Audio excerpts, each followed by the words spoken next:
Video स्क्रीनकडे, सर्वांचं लक्ष स्क्रीनकडे. साठीचा संघर्ष सुरू होता, त्याग होता, तपस्या होती आणि मर्यादा पुरुषोत्तमांच्या चरणी अखंड निष्ठा होती.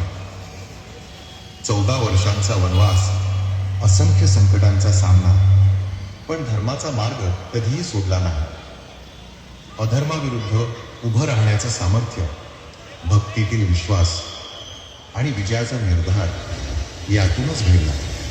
रामराज्याचा सुवर्ण इतिहास. आणि मग आला तो सुवर्ण क्षण, जेव्हा प्रभू श्रीरामांच्या स्वागतासाठी संपूर्ण अयोध्या दीपमय झाली. आज तीच भक्ती, तोच उत्साह, तीच दिव्यता विक्रोळी नगरीत पुन्हा एकदा अवतरली आहे. जिथे प्रभू श्रीराम आहेत तिथे श्रद्धा आहे, जिथे श्रद्धा आहे तिथे सेवा आहे.